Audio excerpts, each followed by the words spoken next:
আমার নবী যখন গোপনে গোপনে ইসলামটাকে প্রচার করতে লাগলেন, প্রথমেই আবু বকরের সামনে যায় যখন নবী দাওয়াত দিয়া দিলেন, আর আবু বকরের সামনে যায় আবু বকরকে যখন বললেন, রে আবু বকর, পড়ো লা ইলাহা ইল্লাল্লাহ, আল্লাহ ছাড়া কোনো মাবুদ নাই, আল্লাহ ছাড়া ইবাদত পাওয়ার যোগ্য আর কেউ নাই।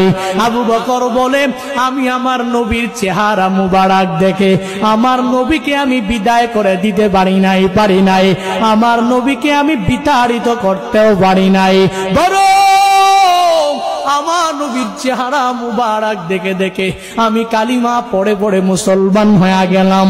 এইভাবে 39 জন সাহাবী মুসলমান হলেন, সাহাবী হয়ে গেলেন। গোপনে গোপনে প্রকাশ্যে ইসলাম প্রচার করা যায় না।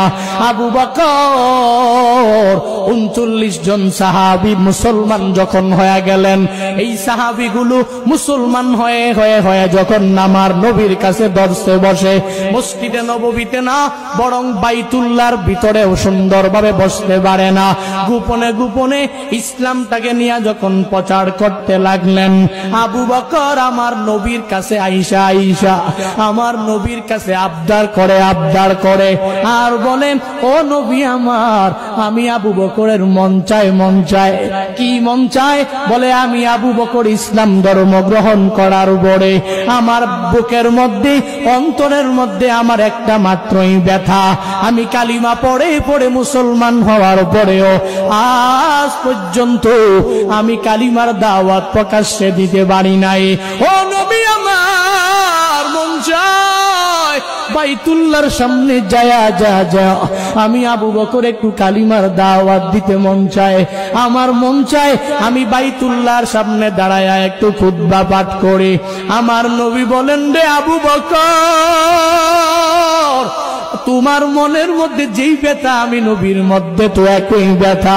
আল্লাহর পক্ষ থেকে যেদিন আমি নবুয়ত পেয়ে গেলাম, এই নবুয়ত পাওয়ার পরে আমি নবীও তো একদিন কালিমার দাওয়াত প্রকাশ্যে দিতে পারি নাই, বরং গোপনে গোপনে ইসলামটাকে আমি অত প্রচার করলাম। এরে আবু বকর, আল্লাহর পক্ষ থেকে যখন সামর্থ্য আসবে, যখন শক্তি পরিপূর্ণ আসবে, তখন আমরা ইসলামটাকে প্রকাশ্যে প্রচার করব। আবু বকর, প্রয়োজন নাই, এখন বাইতুল্লাহর সামনে দাওয়াত দেওয়ার প্রয়োজন নাই। আমার নবীর কথা মানতে যায় না আবু বকর, নবীকে বলেন, নবী অনুমতি দেন, কোনো অসুবিধা নাই।